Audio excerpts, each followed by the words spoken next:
Porções extraídas do jornal Árvore da Vida, artigo de capa. A Igreja de Deus que está em Corinto.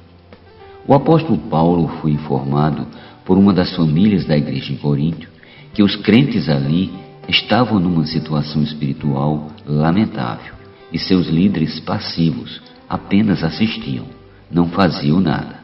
O navio iria afundar com todos eles. O apóstolo, que foi chamado por Deus para levantar igrejas e ajudá-las no crescimento espiritual, toma a iniciativa de lidar com a situação. A maneira como ele o fez estabeleceu um padrão que todos os líderes devem adotar na abordagem de problemas difíceis. Ele apresentou o quadro perfeito para os envolvidos no problema para que pudessem ver mais facilmente a real situação. Em sua sabedoria divina, o apóstolo pinta o quadro completo e perfeito da igreja. Ele descreve o que ela é segundo o ponto de vista de Deus. Os profissionais que melhor lidam com a falsificação de dinheiro são bons, não porque estudam o dinheiro falso, mas porque estudam, analisam e mergulham profundamente nas características de uma cédula verdadeira. Então, ao se deparar com o dinheiro falso, logo detectam a falta dessas características. O apóstolo Paulo não descreveu no início de sua carta os problemas da igreja. Ele apresentou a igreja verdadeira, a igreja na concepção divina, em seus traços, contornos e características genuínas.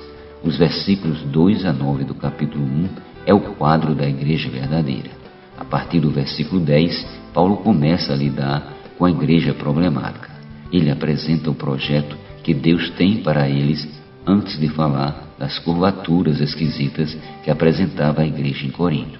Todas as lideranças deveriam tomar esse modelo de abordagem na hora de lidar com as coisas erradas e esquisitas. Há problemas com o mundo, a sociedade, casais, pais com sua igreja?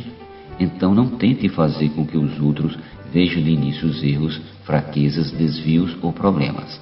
Deus tem um projeto que idealizou em sua mente brilhante sobre cada um desses pontos. Estude-os, veja como Deus ordenou, aprofunde-se nos detalhes e depois os apresente para comparação. Agindo assim, as pessoas envolvidas nos problemas poderão ver mais facilmente o estilo de vida desviante em que se meteram. No projeto divino para a igreja está previsto que ela é de Deus, que foi separada de tudo e de todos para ser exclusivamente dele.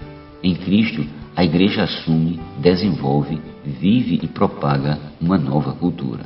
Na igreja genuína, apenas um nome deve ser invocado: Jesus. Nela não pode haver debates calorosos, mas graça e paz. Nela deve-se guardar e confirmar os dons iniciais com os quais Deus nos presenteou, que é o perdão dos pecados, a vida eterna e o Espírito Santo. Os crentes em Cristo Jesus devem continuar a se santificar para aguardar sua volta com confiança. A vida de um crente não é para ser consumida na terra, mas vivida para o dia do Senhor. Esse é o dia em que todos serão chamados para prestar contas diante do Rei. Até que esse dia chegue, a melhor coisa a fazer é desenvolver uma vida em comunhão com o Filho de Deus, Jesus Cristo, nosso Senhor. Ele é rico, Ele é a água da vida, o pão da vida, nossa Páscoa e esperança. Ao ler a carta que Deus enviou à igreja em Corinto, vemos muitos problemas, mas também um Cristo maravilhoso. É para Ele que devemos olhar. No projeto de Deus para a igreja, Cristo é tudo para seus filhos. Ao estudar detalhadamente esse projeto, 1 Coríntios capítulo 1, versículos do 1 ao 9, descobrimos que tipo de vida estamos vivendo.